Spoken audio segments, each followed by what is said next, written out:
ఇప్పుడు చెప్పండి, మేము ఏ పార్టీ? మా అక్క ఏ పార్టీ? మా అక్కకి జరిగే న్యాయం ఏ నాయకుడు వచ్చి న్యాయం చేస్తాడు? అదే కనుక మీరు ఫస్టే వచ్చి ఆ సీఐని ఇష్టం వచ్చినట్టు తిట్టి రోడ్డుకి లాగి సస్పెండ్ చేపిస్తే మేము ఈరోజు రోడ్డు ఎక్కాల్సిన పని ఉండదు కదా సార్. మాకు జరిగిన న్యాయం ఏంటి? మా అక్క ఏడుపుకి ఎవడ కారణం? మేమేమి చేయలేక చేతులు గాజులు తడుకొని కూర్చోలా. ఇదే పోలీసు వారిని అడుగుతున్నాం మేము, మీకు పెళ్ళాం పిల్లలు లేరా? మీకు కష్టాలు లేవా? మేము పోలీసులు మొత్తాన్ని అడుగుతున్నావా? ఏ ఒక్క పోలీసుకైనా బిడ్డలు లేరా? ఏ ఒక్కళ్ళు గంజాయి అమ్మిస్తలేదా?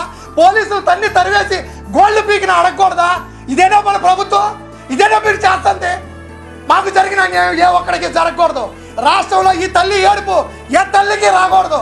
మాకు జరిగిన అన్యాయానికి మేము అడుగుతుందంటే ఇస్తే బూడిదే ఉండే, లేదంటే మాకు న్యాయం చెయ్యండి. చేయలేదా మీకు చేత కాదనుకుంటాం, మీరే గాజులు వేసుకొని ఇళ్లలో కూర్చోండి.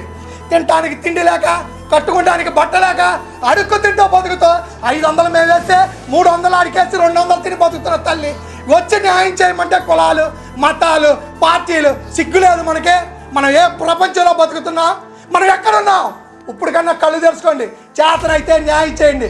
కేసు కావాలంటే ఈ క్షణాన్ని మూసేస్తాం. వాళ్ళని మాత్రం మీరు శిక్షించండి. మాకు కావాల్సిన న్యాయం అదే.